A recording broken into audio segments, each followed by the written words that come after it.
เคสำหรับบทเรียน Layout นี่เนาะก่อนจะเรียน Layout เต็มสูตรนี่เราต้องเรียนขึ้นโมเดลก่อนนะขึ้นโมเดลแบบเฉพาะของมันที่ว่าขึ้นโมเดลเรือนที่ว่าจะเฮ็ด Layout ได้เด้อขึ้นโมเดลแบบละเอียดใส่ layer จะบ่แม่นขึ้นโมเดลแบบเสนอแบบแต้มเรือนแบบแต้มแต่เปลือกนะมันเป็นขึ้นโมเดลแบบละเอียดฮอดทางในมันจึงเฮ็ดแบบ Layout ได้ครบสุดนะเรามาเบิ่งเลยมันจะมีคลิปตัวนี้เป็นหลักสูตรเต็มนะแนะนำให้สมัครหลักสูตรเต็มเลยจะคุ้มกว่าเนาะโอเคมาเบิ่งนะสำหรับเซตคลิปวิดีโอขึ้นโมเดลเรือนตัวนี้เนาะมันจะขึ้นโมเดลเรือนหลังนี้แต่ต้นจนจบเนาะขึ้นโมเดลแบบบ่แม่นธรรมดาขึ้นโมเดลแบบละเอียดใส่ layer เนาะบ่แม่นขึ้นโมเดล SketchUp เสนอแบบธรรมดาเด้อขึ้นโมเดลแบบละเอียดใส่ layer จะมีอยู่14ตอนจึงแล้วเด้อนี่เนาะหลังจากขึ้นโมเดลตัวนี้แล้วนะเราก็จะไปเรียน layout ไปเอาทรงโมเดลตัวนี้ไปเรียน layout ต่อเด้อจะมีอยู่6ตอนที่เราเบิ่งตัวอย่างคลิปบทเรียนเลยบทเรียน layout จะมีหลายเวอร์ชันเด้อสำหรับตัวเซตคลิปตัวนี้เนาะแต่ว่ามันยังมีอีกเด้ออย่าลืมเดี๋ยวสิแนะนำให้เบิ่งสำหรับเซตคลิปตัวนี้เนาะมันจะเฮ็ด layout แบบขาวดำแบบ AutoCAD นะ layout แบบเฉพาะ AutoCAD เนาะนี่เห็นบ่เห็นขาวดำอยู่นี่บ่แม่นมันจะปรับเป็นขาวดำแล้วก็มีใส่ลายแฮกพร้อมเด้อใส่ลายแฮกแบบ AutoCAD เลยตัวนี้ปกติเราจะบ่เห็นดอกว่า SketchUp ใส่ลายแฮกได้อันนี้มันมีปลั๊กอินชื่อว่า Coolit เฮ็ดให้ใส่ลายแฮกได้เด้อนี่มันจะมีนี่เห็นบ่อันนี้เห็นรูปตัดนี่เห็นรูปตัดนี่สำหรับเซตคลิปตัวนี้นี่แม่นจะเฮ็ดแบบตัวนี้เด้อครบสุดเลยแล้วสิเปิดให้เบิ่งจะเอาเรือนที่เราขึ้นมาเดี๋ยวใน SketchUp นะมาเฮ็ดแบบให้มันเป็นแบบอยู่ใน GIS3 แบบตัวนี้เลยเดี๋ยวสิเปิดให้เบิ่งเด้อนี่เป็นแบบว่าใช้เป็นคือ AutoCAD เลยแต่ว่าเฮ็ดง่ายกว่า AutoCAD หลายเท่าเด้อตัวนี้นี่มันจะมีลายแฮกใส่ลายแฮกได้พร้อมเนาะตัวนี้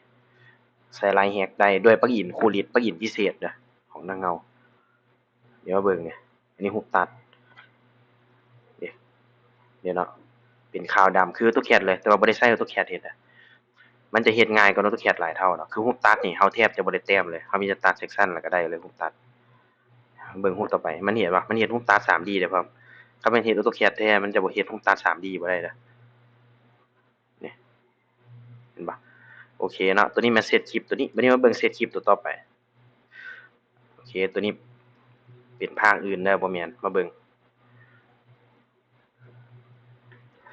โอเคตัวนี้จะเป็นบทเรียน Layout แบบต่อไปเด้อเขาต้องเรียนขึ้นโมเดลคล้ายๆกับเมื่อกี้เด้อแต่ว่าเป็นขึ้นโมเดลเรือนหลังที่2เด้อขึ้นโมเดลแบบละเอียดมีอยู่8ตอนเดี๋ยวมาเบิ่งตัวอย่างคลิปเด้อโอเคนี่เลยเนาะตัวอย่างคลิปจะขึ้นโมเดลเรือนหลังนี่เนาะเด้อเรือนหลังที่น้อยก่อนเมื่อกี้แต่ว่าขึ้นโมเดลเรือนหลังนี่เนาะมันจะคู่กับเซตบทเรียน Layout ตัวนี้เด้อมาเบิ่งเลยจะคู่กับเซตบทเรียน Layout ตัวนี้เด้อตัวนี้แน่ตัวนี้เป็น Layout ง่ายๆเสนอแบบแล้วก็มี Layout ที่ยากๆตัวนี้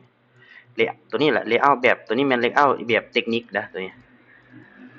เทคนิค4ภาคเด้อคือกับเราใช้ AutoCAD แต้มแบบเทคนิคครบสุดที่ว่าแต้มไปปลูกเรือนน่ะแม่นตัวนี้แต่ว่ามันจะคู่กับขึ้นโมเดลเรือนหลังเมื่อกี้เด้อที่เปิดให้เบิ่งนะโอเคเดี๋ยวมาเบิ่งตัวอย่างของตัวนี้เลยโอเคอ่าจะประมาณนี้เนาะตัวนี้จะเฮ็ดแบบ Layout เสนอแบบง่ายๆตัวนี้บ่ได้เฮ็ดซับซ้อนหยังหลายนี่เลยตามภาพนี้เลยวันนี้มาเบิ่งตัวที่ยากขึ้นนะตัวนี้จะมีอยู่9ตอนนะเฮ็ด Layout แบบเทคนิคเฮามากดเบิ่งเลยเนาะนี่เอาแบบเทคนิคเด้อเห็นบ่มันจะเฮ็ดแบบเทคนิคตามตัวนี้เด้อเดี๋ยวมาเบิ่งอันสิเปิดอยู่ PDF ให้เบิ่งเฮ็ดอันแบบตัวนี้นะเดี๋ยวสิเปิด PDF ให้เบิ่งเด้อเดี๋ยวเนาะโอเคนี่เนาะมันจะมีอยู่4ภาคเด้อตัวนี้มันจะเป็นเรือนชั้นเดียวเด้อเพื่อให้เข้าใจง่ายเรือนชั้นเดียวมีอันแบบภาคโครงสร้างพร้อมเนาะแต่ตัวนี้จะบ่ได้ใส่ลายแฮกเด้อมีแต่ให้ใส่ลายแฮกที่หน้าตัดตามอันอยู่ในบทเรียนตัวเมื่อกี้นะมาใส่ตัวนี้ได้เด้อเพราะตัวนี้ได้อัดคลิปตอนที่ว่าบ่ทันปลั๊กอินใส่ลายแฮกบ่ทันได้มาปลั๊กอินใส่ลายแฮกอันฝาหยังนะบ่ทันได้มามันก่อนคลิปตัวนั้นเนาะ แต่ว่าครบสุดเลยตัวนี้4ภาคเนาะคือกับใช้ AutoCAD แต้มอะนะแต้มแบบก่อสร้างเฮือนหั่นน่ะแต่ว่าเฮ็ดด้วยอัน SketchUp เนาะ SketchUp Layout เด้อบ่ได้เฮ็ดด้วย AutoCAD โอเคประมาณนี้แหละเนาะสำหรับบทเรียน Layout เด้อ